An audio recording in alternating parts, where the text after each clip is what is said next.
Halo semuanya, di video kali ini saya akan bahas saham Archie. Pembahasannya dari sisi profil bisnis, kinerja tahunan, keuangan, valuasi, prospek ke depan. Dan di akhir video akan ada kesimpulan dari saya. Langsung saja kita bahas.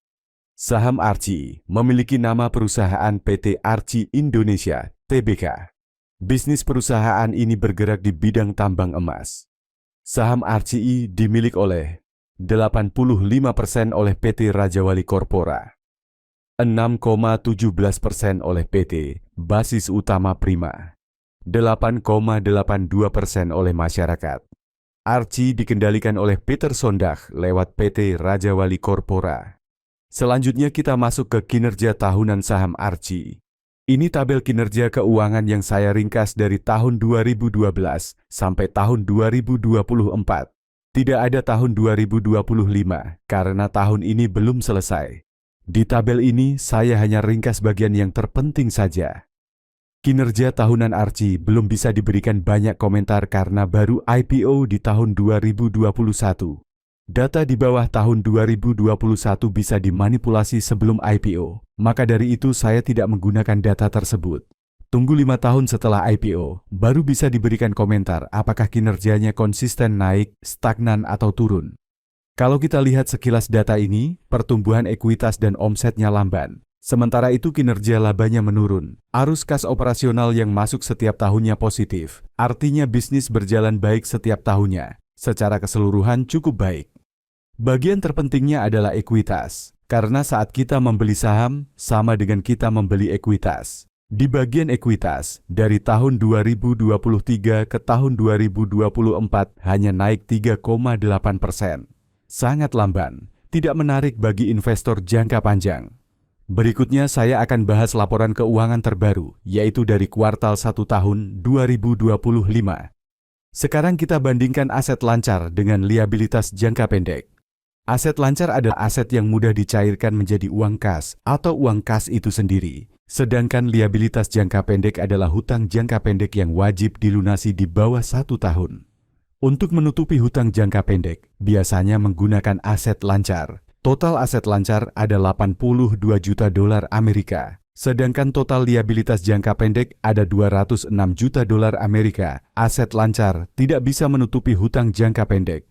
Maka saham Archie punya resiko gagal bayar yang cukup tinggi. Solusinya, Archie menambah hutang lagi untuk membayar hutang sebelumnya. Berikutnya kita lihat perbandingan modal ekuitas dengan modal liabilitas. Modal ekuitas adalah modal yang berasal dari investor dan laba bersih yang dihasilkan. Sedangkan modal liabilitas adalah modal yang berasal dari hutang. Total liabilitas 598 juta dolar Amerika. Sedangkan total ekuitas 283 juta dolar Amerika. Modal dari hutang lebih besar daripada ekuitas. Hal ini tidak menguntungkan investor, karena setiap pendapatan yang dihasilkan sebagian besar langsung diberikan untuk membayar hutang. Investor hanya mendapatkan remah-remahnya saja. Selanjutnya kita ke bagian laporan laba rugi. Dari sisi omset terjadi kenaikan. Dari 57 juta dolar Amerika naik ke 90 juta dolar Amerika, sekitar 59%. Cukup banyak kenaikannya. Lalu laba bersihnya juga naik, dari rugi 4 juta dolar Amerika naik ke 10 juta dolar Amerika sekitar 140%. Sangat tinggi kenaikannya. Kinerja kuartal 1 ini menarik karena kenaikan harga emas dunia yang sampai sekarang masih di rentang harga tertinggi. Sekarang kita masuk ke bagian arus kas operasional. Arus kas masuk sebesar 21 juta dolar Amerika, masih positif, namun hanya naik sedikit dari periode tahun lalu yang juga kisaran 20 juta dolar Amerika. Artinya kenaikan laba yang sangat tinggi, tidak memberikan keuntungan uang kas bagi Archie karena kenaikan biaya-biaya pengeluaran yang harus dibayarkan kepada kontraktor, pemasok, dan lain-lain. Lalu bagian valuasi. Saham Archie hari ini di harga 655, tanggal 22 Juni 2025. Dengan harga tersebut, saham Archie memiliki price book value ratio 3,47 kali. Price earning ratio 24,17 kali, dan tidak ada pembagian dividen.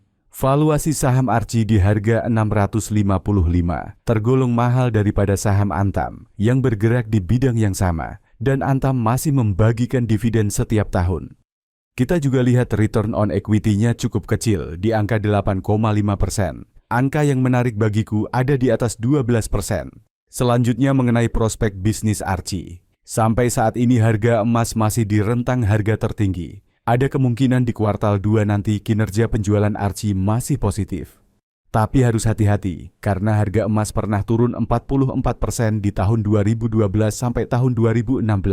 Penurunannya pelan tapi pasti. Jadi sebaiknya harus hati-hati saat ekonomi dunia mulai membaik.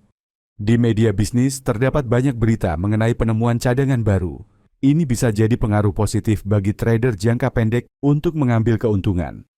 Harus dicatat bahwa cadangan baru belum tentu menghasilkan, karena harus menghitung cadangannya ada berapa banyak, kemudian biaya menambangnya seberapa tinggi. Jika biaya menambangnya lebih tinggi daripada cadangan yang baru ditemukan, maka perusahaan akan mengalami kerugian.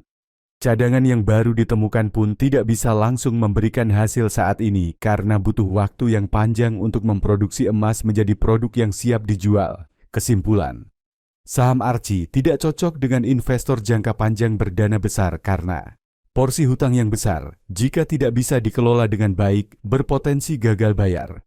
Lalu saat harga emas turun, kinerja Archie pun bisa terdampak dan kinerjanya memburuk. Kemudian tidak adanya dividen rutin karena uang kas yang tersedia sangat sedikit, masih fokus bayar hutang. Namun saham Archie cocok dengan trader jangka pendek dengan memanfaatkan berita temuan cadangan emas baru, kenaikan harga emas, kinerja kuartal 2, pergerakan market maker, dan lain-lain. Sekian analisa saya mengenai saham Archie. Jika ada informasi yang perlu dikoreksi atau perlu ditambahkan, silakan tulis di kolom komentar. Dan kalau kamu rasa video ini bermanfaat bagi orang lain untuk belajar saham, boleh share video ini ke orang itu. Sampai jumpa di video analisa saham berikutnya.